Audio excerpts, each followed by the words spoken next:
கூட்டணி கட்சிகள் வைத்து போக வேண்டும் என்ற அளவிற்கு இருக்க வேண்டும் என்று நம்ம மருத்துவ சின்னையாளர்கள் இளைஞர் சங்க பொதுக்குழுவும் மாணவர் சங்க பொதுக்குழுவும் அறிவித்துள்ளார். இந்த இளைஞர் சங்க பொதுக்குழுவுக்கு எப்படி வர வேண்டும்? இளைஞர் சங்க பிரிக்கப்பட்ட மாவட்டத்திலிருந்து மாநில துணைத் தலைவர்கள், மாநில துணை செயலாளர்கள், மாவட்ட இளைஞரணி தலைவர்கள், மாவட்ட இளைஞரணி செயலாளர்கள், அதே போலதான் மாணவர் அணிக்கும் மாநில பொறுப்பு, மாவட்ட பொறுப்பு, ஒன்றிய பொறுப்பு உள்ளிட்ட இந்த பட்டியலை எப்படி வைத்திருக்கணும் சொன்ன மாவட்ட இளைஞரணி செயலாளர் அவர்கள் இப்போது நமக்கு இந்த இளைஞர் சங்க பட்டியலை நடந்து கொடுத்திருக்கிறார்.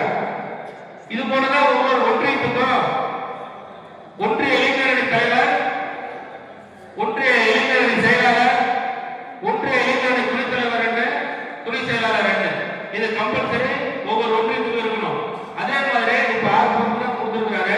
மாவட்ட செயலாளர் இளைஞரணி மாவட்ட செயலாளர் கவனத்திற்கு ஒவ்வொரு ஒன்றியத்துக்கும் ஒவ்வொரு இளைஞர்களும் கட்டாயம் நம்மளை சின்னையா போட சொல்றார். ஒன்றிய இளைஞர் சங்கத்துக்கும் மாணவர் சங்கத்துக்கும் பொதுக்குழுவில் கலந்து கொண்ட இளைஞர்கள் எப்படி இருக்கணும்னு சொன்னா ஒயிட் அண்ட் ஒயிட் தான் இருக்கும். நம்ம கிட்ட எல்லாருமே இளைஞர்கள் எல்லாமே ஒயிட் ஷர்ட் வச்சிருப்பீங்க. ஆனா பேண்ட் ஒரு சிலர் இருந்தாலே ஒரு சிலர் வச்சிருக்காங்க. ஆனா அங்க வரக்கூடிய நபர்கள் யாராக இருந்தாலும் கண்டிப்பாக ஒயிட் அண்ட் ஒயிட் தான் இருக்கணும். ஆனா இது சின்னையனுடைய தனிப்பட்ட கருத்து ஜூமெட்டிங்ல கூட அதான் பேசுறாரு. ஏன்னு சொன்னா இன்று நடக்கிற இளைஞர் சங்க பொதுக்குழுவும் மாணவர் சங்க பொதுக்குழுவும் நம் கட்சிக்காக மட்டும் நடத்தக்கூடியது அல்ல. கூட்டணி கட்சிகள் உள்ளிட்ட அனைத்து கட்சிகளும் நம்மளை உற்று நோக்கிறார்கள். அப்படி உற்று நோக்கும் போது நாம் ராணுவ கட்டுப்பாடோடு இருக்க வேண்டும்.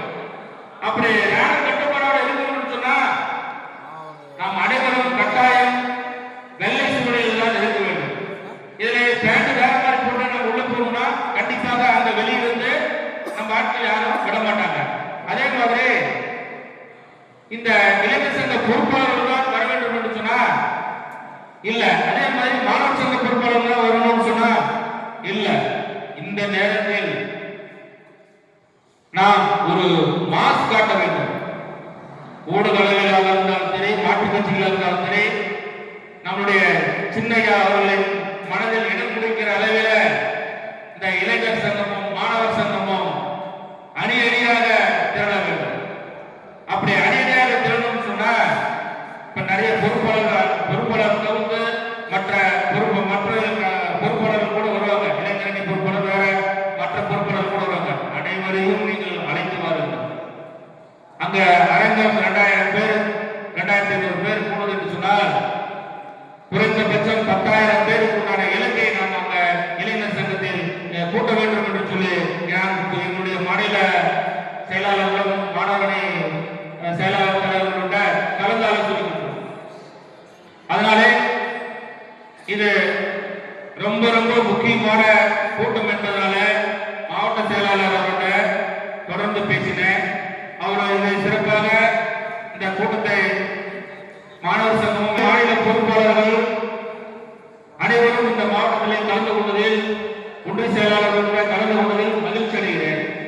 அதே போல நான் குறிப்பிட்ட மாவட்டத்துக்கு போய் கூட பேசியும் போது கூட இளைஞர் சங்க கூட்டத்திற்கு இளைஞர் சங்க பொறுப்பாளர்கள் மாநில சங்க பொறுப்பாளர்கள் வலியுறுத்துவதற்கு பார்த்தீங்கன்னா அதிக அளவிலே எடுக்கக்கூடிய சூழல் உருவாக்கி கொண்டிருந்தது. இப்போது பேசி அமர்ந்த அந்த தொழிலதிபர் உள்ளிட்ட இங்க நமது முன்னாள் மாவட்ட சொல்லிட்ட எல்லாம் வண்டி வாகனங்கள்லாம் நாங்கள் எடுத்துக் கொடுக்கிறோம்னு சொல்லியிருந்தார்.